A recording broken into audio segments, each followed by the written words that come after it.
A younger Ben Arfa was part of INF Clairefontaine, the most famous academy for French footballers. But even at a young age, he had attitude problems. He became a main character for his notable spat with then academy peer, Abu Diaby. But it was at this young age that he became so revered by experts in French football after winning the Under-17 European Championship with France alongside Samir Nasri and a certain Karim Benzema. He then broke into the Lyon squad, who were the dominant force in France at the time, and became the first teenager to feature in Ligue 1 in the 21st century. At Lyon, he came through as a young starlet, playing alongside Unino and Benzema. You could see he possessed such raw talent that few players have. Despite his early breakout and his young promise, it was clear that he was never going to be the A-lister at OL. Although he put in a decent season in 2007, Ben Arfa moved on to Marseille the following year. A recurring theme during his time in France was prevalent. Missed training sessions, training ground bust-ups, and public falling outs marred his time in his home country, despite winning Young Player of the Year and 5 Ligue 1 titles.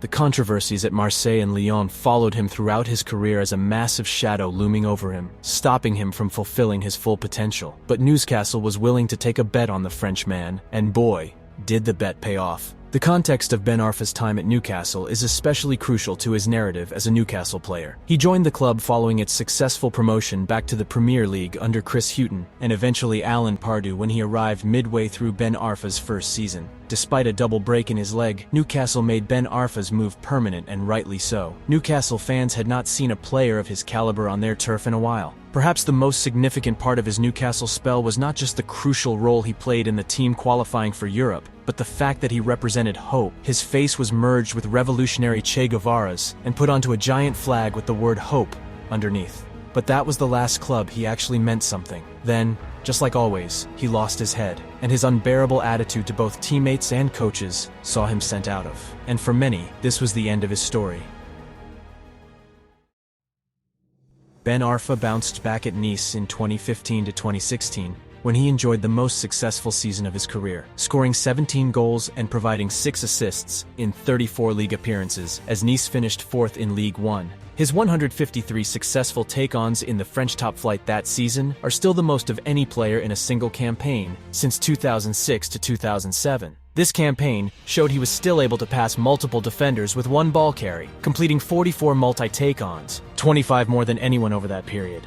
Then came PSG, and he was finally living the dream. He was now in the biggest club in his country, a club befitting a player of his status. He was so excited that he made a joke with the Emir of Qatar. But the president of PSG found the joke offensive, and if you follow the current investigations in him, you'll know he isn't really someone to mess with. And he made sure Ben Arfa never stepped foot on the pitch for PSG again. He had stints in different clubs, but never really found one to settle in.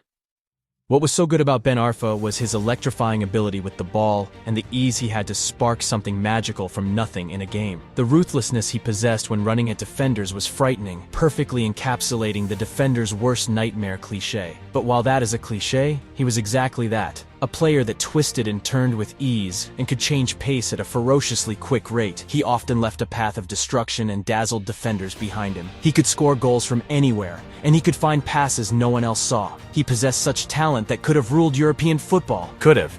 Thank you for watching, and don't forget to subscribe.